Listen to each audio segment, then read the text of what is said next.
Yes, boys, welcome back to another video on the channel. Welcome back.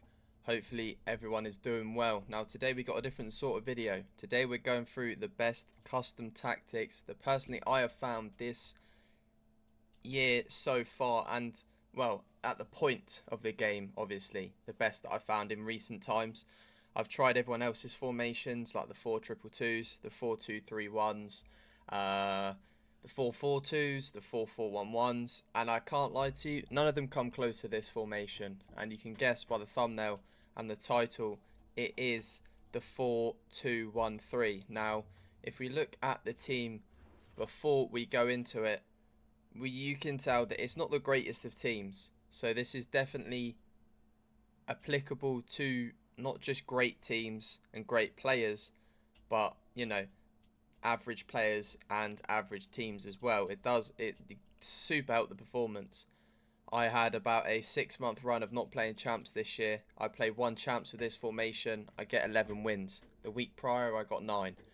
You know what I mean? It does actually really does help improve your performance on FC25 personally from this team. Now, of course, I've finished the season pass. Little sweat. Got to deal with that, unfortunately. But yeah, for an average team, the formation helps a lot. And we're going to get into the custom tactics as well. But before we get into that, if you guys do go on to enjoy, please make sure to like and subscribe. You're very much appreciated. And let's get into it. So then, as we can see, we play on the 4-2-1-3. Build up style on balanced. It used to be a short passing meta on this formation, but not anymore. Balanced is absolutely clear of any other one of these because it's just the best, as it says on the paper, balanced one. When you use counter, your players just are never back half the time. They just shoot up the pitch and then they don't get back. And then on short passing, it's very predictable in a press. As soon as someone's got a decent press, you're done.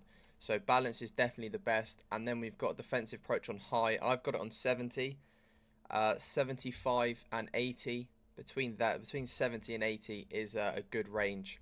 And if you're a press demon, then go for at least 90, maybe 95. But what I found work is 70, so I will stick with 70 for the tactics. We got sweeper keeper on the goalkeeper, of course. Just balanced on him from there.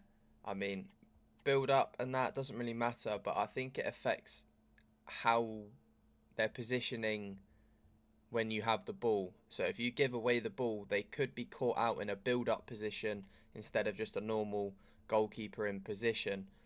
So you don't want that. We got both fullbacks on fullback defend. Fullback balance is also okay. You can allow that. Personally, with the deep line playmakers, you will see that they kind of fill roles in the wide areas as well as the CDM roles. So they kind of do a double job. So you'll be okay with the fullbacks. And you don't want to overlap too much, because if you have too many players in one place, it's not going to gel, it's not going to work. Of course, the defenders on defender and defend is pretty simple. That is kind of the obvious one. The CDMs, however, deep line playmaker and build up. See, I wasn't really a fan of build up until trying this formation. I was normally just a deep line playmaker or a holding, but deep line playmaker is definitely the best out there on the build up role with CDMs actually, not even just this formation, because it's just the way they flow. They move into the wide areas a little bit and just drift around and about to where you need them to be, and it's just super helpful.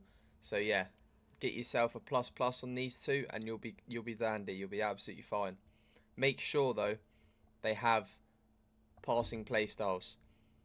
I've got like pinged and long ball on Caicedo, and I've obviously got incisive here on this David Beckham, and that helps a lot. So make sure they have a defensive play style and a passing play style. That helps. Long ball, pinged, incisive.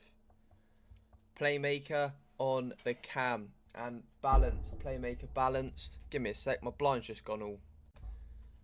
Playmaker on the cam, as I was saying before I got rudely interrupted by the wind outside my bedroom. Balanced as well. Some people go for roaming and build up. Roaming is not the one personally. Roaming leaves them out of position, and it sounds dumb, but they are just like never in the center of the park, so they're never there as a reliable option for the striker. So they're not really acting as the playmaker, they're just floating about, and they end up in the wide areas, which just isn't necessary because the gap from the CDM to the striker is too much to make a pass. So yeah, leave it on balanced. We got inside forwards on both left and right winger on balanced. Now, this actually doesn't matter because they don't really come back to defend, but you can have them on attack and just play the bets, basically. So you could just go your front three, just stay up on the halfway line, ready, which isn't a bad idea, but they do slightly come back to defend. So maybe have one on balanced, maybe have one on attack, and just see what goes from there, or just have them both on balanced. It's what works for me, to be honest. Balanced is a lot better than people think. And then we got Thierry Henry up front in the striker role for us as an advanced forward plus plus on attack. Now this is crucial. You don't want him on complete support, none of that. He has to be on attack because he has to be the furthest man forward or woman forward at any point in the game. Always got to be the furthest person forward. This guy's going to be hugging the centre backs. Literally, he's going to be marginally on and offside, continuously flipping between on and offside when their line changes.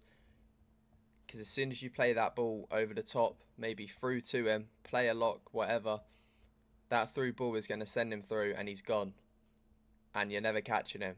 That's how it works around there. You need like kind of like a controlled lengthy striker, potentially. Maybe a swift, rapid one. But I mean, a lot of people have got R9 and Ronaldo and stuff like that nowadays. So, you know, the strikers are genuinely anyone works in this formation. And then basically this is how it looks. As you can see from the CDMs, they kind of move into a wider role when the fullbacks move into a more inverted role. So this just plays in the regular back four. And then these two play in the middle, but when it's needed, they drift out to the wide areas and pick up the ball and stuff like that, and it's really helpful. Then you got your cam giving support to not only the CDMs, not only the wingers, but the striker as well. And that is why the cam is the sole heart of the team. So you need someone very, very good in that cam role, I must say. And yeah, it's just a brilliant formation. And personally for me, it's just got to be one of the best out there. Of course, custom tactics don't mean a lot now, but once we're moving into last team of shapeshifters, ultimate shapeshifters, footies and stuff like that, you're going to want to get good results and get those good players. So there we go. That is my tactics for you. If you guys do enjoy or do use the tactics, let me know down in the comments. You can become a member to the channel as well if you do want to. Just a bit of extra support for the channel. But yeah, guys, thank you for watching. Hope you have a great day. I'll see you guys in a bit.